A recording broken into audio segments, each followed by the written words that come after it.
Hello everyone, welcome on Mohari Devi Tapadia Girls College YouTube channel. In this class, we will talk about a poem, and the poem name is In Memory of W.B. Yeats, which is written by W.H. Auden. And W.H. Auden full name is Winston Hughes Auden, and his lifespan is 1907 to 1973. And W.B. Yeats' lifespan is 1865 to 1939. It is an elegy. Through this poem, W.H. Auden tribute to the poet W.B. Yeats. It is a most memorable elegy on the death of a great poet and written in 1940. The poem is organized into three sections, and its commentary on the nature of a great poet's art and its role during a time of great calamity, means World War II, as well as the ordinary time of life struggles. सो ये आपको introduction समझ आ गया होगा, short introduction था poem का, and poem का नाम है in memory of W.B. Yeats, जो कि किसने लिखी है? W.H. Auden ने लिखी है। W.H. Auden एक एंग्लो अमेरिकन राइटर थे और इन्होंने जो पोएम लिखी है, आयरिश पोएट है W.B. Yeats, इन पे लिखी है। इस पोएम के नाम से ही आपको समझ आ रहा है मेमोरी ऑफ W.B. Yeats, मतलब W.B. Yeats के याद में लिखी गई पोएम। और आपको पता है किसी की याद में कुछ लिखा जाए, इट मीन्स वो हमारे साथ नहीं है। अब वो परमानेंटली हमारे साथ नहीं है या फिर कुछ टाइम के लिए नहीं है, वो डिपेंड करता है। बट इस पोएम में जो W.B. Yeats हैं वो परमानेंटली जो है W.H. Auden से दूर हो गए, इट मीन्स उनकी डेथ हो चुकी है। और आप सभी को पता है कि एलेजी क्या होती है। एलेजी एक ऐसी पोएम ही होती है जब हम किसी समवन स्पेशल की या समवन डियर की डेथ पे अगर कोई पोएम लिखते हैं, मॉर्नफुल पोएम लिखते हैं, उसे एलेजी कहते हैं। तो ये एक एलेजी है। और एलेजी क्यों है? क्योंकि W.B. Yeats की डेथ पे लिखी है W.H. Auden ने। अब इस पोएम में इन्होंने इसको ट्रिब्यूट किया है, इस पोएम के थ्रू इन्होंने W.B. Yeats को ट्रिब्यूट किया है। ट्रिब्यूट इन द सेंस श्रद्धांजलि दी है पोएम के थ्रू। ये पोएम लिख के उनको याद किया है, उनको श्रद्धांजलि दी है कि तुम एक कितने ग्रेट पोएट थे। ठीक है। और ये जो पोएम है ये 1940 में लिखी गई और 1939 में जो है हमारे W.B. Yeats की डेथ हो गई थी। हमने W.B. Yeats की और हमारे जो सिलेबस में पोएम है W.B. Yeats की हमने पढ़ी है, a prayer of my daughter, W.B. Yeats के the wild swans at pool. तो ये हमने पोएम पढ़ी है W.B. Yeats की। ये एक आयरिश पोएट थे और जब इनकी डेथ हो रही थी तो एक और भी कुछ वर्ल्ड में ऐसा चल रहा था जो W.H. Auden को क्या था, बहुत दुख देने वाला था। वो क्या था? World war second. आप सबको पता है वर्ल्ड वॉर सेकेंड कब हुआ था? उसी टाइम स्टार्ट हुआ 1940 के आसपास। सो यही बात है कि इस पोएम को लिखने में थोड़ा और मॉर्नफुल ट्यून आ गया क्योंकि वर्ल्ड वॉर सेकेंड का टाइम था। सो ये जो पोएम है इसके बारे में मैं आपको थोड़ा रीड आउट करके बताऊंगी। In memory of W.B. Yeats by W.H. Auden 1907 to 1973, इनका जो लाइफ स्पेन था was written in 1939 following the death of the Irish poet W.B. Yeats in January of the year। और इनकी जो डेथ है W.B. Yeats की, ये कब हुई थी? जनवरी में। विंटर का टाइम था, सर्दियां थी बहुत ज्यादा। आपको पता है जनवरी के टाइम बहुत सर्दी होती है और जनवरी में इनकी डेथ हुई थी। As well as being an elegy for the dead poet in memory of W.B. Yeats is also a meditation on the role and place of poetry in the modern world. What is poetry for? Can it make anything happen? Should it make anything happen? Then let's see. Part first में इन्होंने क्या बोला? देखो वैसे तो मैंने आपको बताया कि the poem is organised into 3 section. ये पोएम जो है 3 सेक्शन में लिखी गई है and is commentary on the nature of a great poets art. And great poet के आर्ट के बारे में लिखी गई है। आर्ट क्या था इनका? ये पोएम लिखते थे। W.B. Yeats एक ग्रेट पोएट थे तो इनका आर्ट क्या था? पोएम लिखना। तो कहीं ना कहीं इस पोएम में इनकी आर्ट को प्रेज किया गया और इनकी आर्ट क्या थी? ये पोएम्स लिखना। And its role during a time of great calamity. और इस पोएम में किसका रोल रहा? इस ग्रेट कैलेमिनिटी का। मींस जो ये वर्ल्ड वॉर सेकेंड था, W सेकेंड, इसका रोल बहुत रहा। As well as the ordinary time of life struggle. और लोगों का जो लाइफ स्ट्रगल था, ऑर्डिनरी लोग जो थे, ऑर्डिनरी टाइम था उस टाइम, लोगों का कैसा स्ट्रगल कर रहे थे, वो सब इसमें आपको टच मिलेगा। Part first. In the first section W.H. Auden discusses the death of W.B. Yeats in the dead of winter।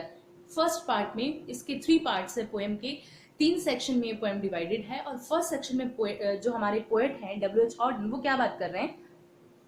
In the first section W.H. Auden discusses the death of W.B. Yeats in the dead of winter।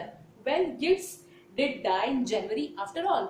और मैंने आपको बताया कि ये जो W B येट्स है इनकी जनवरी में डेथ हुई थी, जनवरी टाइम था विंटर का।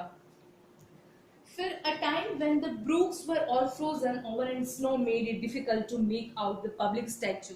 It was so cold that mercury in the thermometers dropped as Yeats lay ill and dying, and the world and specifically Ireland went on as usual, a common theme of audience when dealing with death.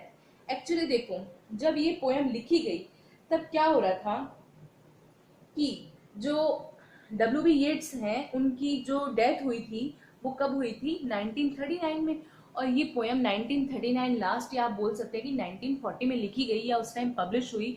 But जब W B येट्स की death हुई थी तो वो winter का time था और dead winter बोला गया। डेड विंटर का टाइम इन द सेंस जब विंटर खत्म होने वाली होती है जनवरी में, डेड विंटर, इसलिए उसको डेड विंटर बोला गया। बट उस टाइम बहुत ज्यादा ठंड होती है वो, क्योंकि विंटर जब आपको भी पता है जब खत्म होने वाली होती है तो बहुत ज्यादा ठंड पड़ती है, तो ये एक रीजन था।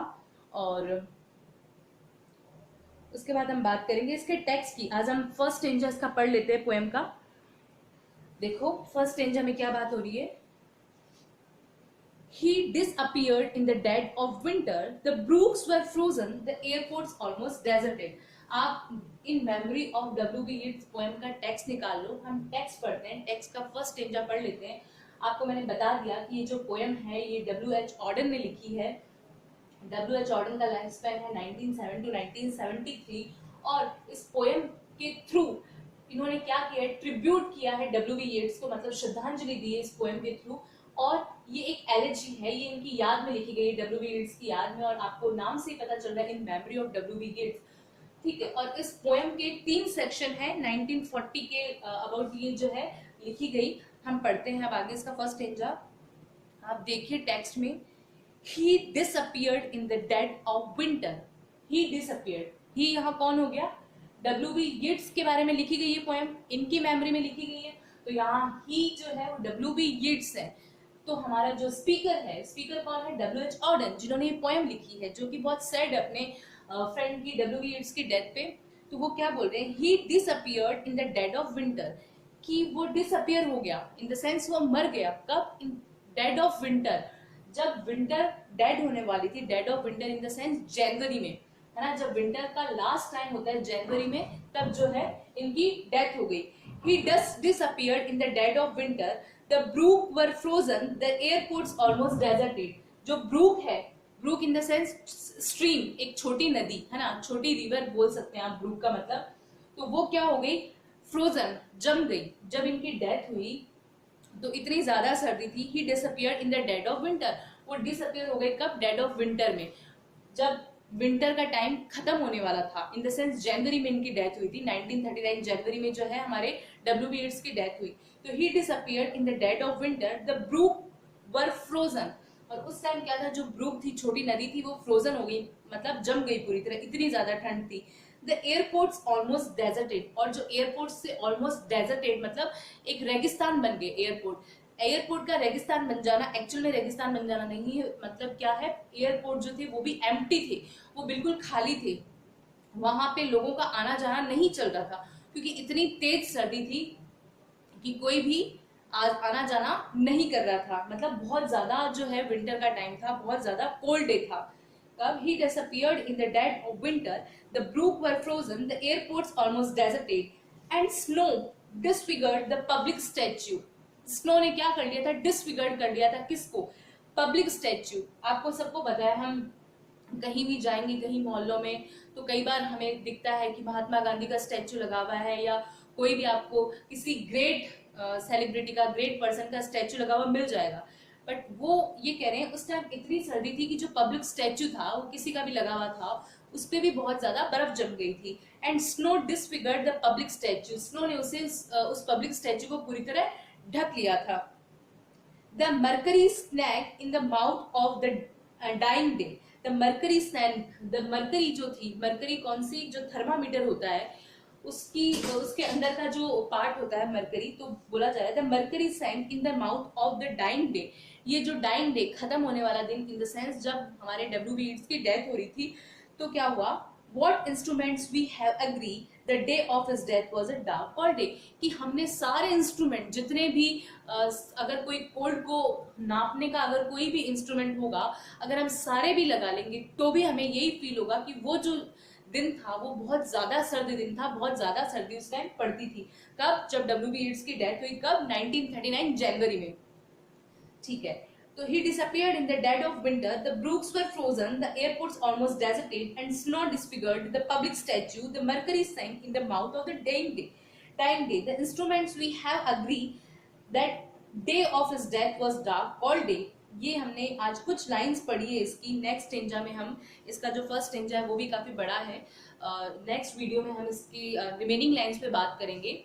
अभी आपको समझ आया होगा कि डब्ल्यू.बी. येट्स के लिए जो मेमोरी लिखी गई है थ्रू द W.H. ऑर्डर, उसका इंट्रोडक्शन क्या है और कुछ स्टार्टिंग की लाइंस हमने पढ़ ली।